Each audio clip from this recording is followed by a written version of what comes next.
Today I'm going to show you how to make gut butter, a recipe combination of supplements aimed at healing the gut wall. If you didn't see last week's video, go ahead and check that out. I put it in the description below. That is a more comprehensive guide to healing the gut wall, but I wanted to elaborate on how to make gut butter, and I'm going to go through that process right now. Each one of those supplements and the benefits of them in a gut healing protocol is outlined in my previous video there, which again I put in the description below. So let's get to it. Let's make some gut butter and get your gut better.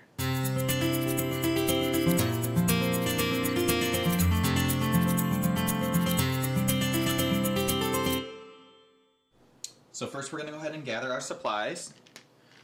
I'm going to use about 9 tablets of this colostrum, or capsules I mean. I'm going to use about 6 capsules of the Peptic Care ZC, which is zinc carnosine by Pure Encapsulations.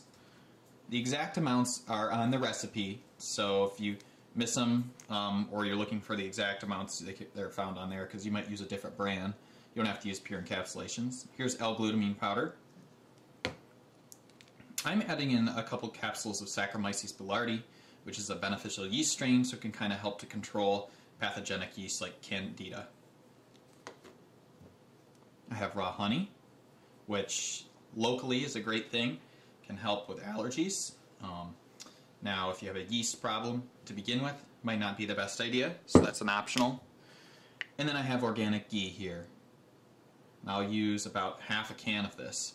On the right we have some olive oil too for more beneficial fats. And starting with the ghee, if you're not familiar with ghee, ghee is basically butter with the milk solids removed, so people with lactose intolerance can handle it pretty well. A lot less allergens with ghee, so I'm putting in about half of that can right there. I'm going to add in some olive oil here, a half cup for more beneficial fats. The recipe recommends 2 teaspoons of L-glutamine powder. I find it personally for myself to be highly beneficial, so I'm going to put in 3. If you're not familiar with L-glutamine powder, there's been some great studies that have shown that it helps with intestinal permeability and also recovery in athletes. I can't express enough the benefits of this. I will not lie though that here comes the tedious part. I'm going to actually pull out 9 capsules of colostrum, so I can equal out to be about 3 teaspoons. I've measured this out, so a standard capsule here, I think if this is the 00 capsule, I'm going to need 9 capsules of that, so I'm going to do that. So I'm adding in the last of the colostrum here. I forgot to mention a critical component when I was listing out the ingredients. This is VSL number 3DS. This is it's an extremely strong probiotic. I think in each pouch there is 900 billion bacteria. Now I'm not saying you have to go that crazy with it, but at least a couple billion bacteria you want to put into here. This is only available through prescription. A lot of other great probiotic products in the market here. So I'm going to go ahead and load this up with beneficial probiotics. Now this will last me a couple weeks, this whole batch here. I don't have to use any other probiotics. I'm adding 3 capsules of Saccharomyces boulardii and 6 capsules of zinc carnosine. Again, check the paper for the equivalent. Okay, I've added the zinc carnosine, and I'm going to do 1 tablespoon of honey, mostly for some of the antimicrobial effects of local honey.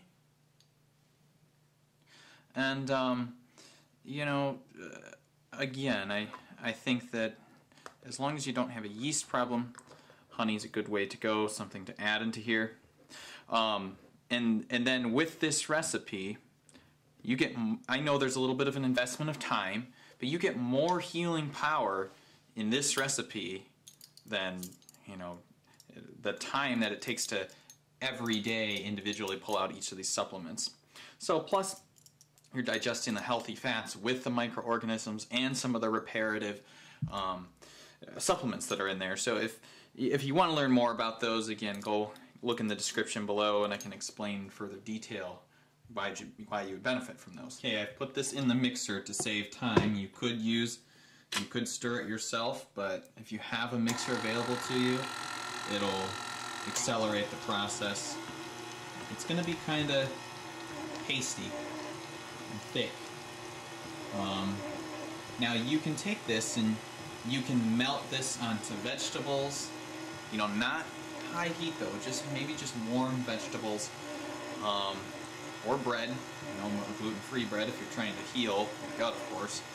If you're trying to avoid grains altogether, I'd stick to veggies. Me, I don't really care about the taste. I'm just more in it for the healing properties of it. So it's going to come out in a pretty nice buttery consistency. Once you put it in the fridge, however, it will harden into like a hardened butter because of all the different fats in there. Once it's done, the finished product looks more like this, which is just like a thickened butter that I've keeping it in a container for about two weeks in the fridge, and it will do just fine. So try this out, review it, let me know what you think. If you found this helpful or you're looking for more information on how to heal your gut, then be sure to check out some of the other videos, including I have one on how to make your own homemade probiotics. So check that out for more gut healing tips, and then also last week's video I've linked at in the link below. Again, if you found this helpful, you know what to do. Go ahead and leave it a like, share, and subscribe if you're new. Hope you have a great day.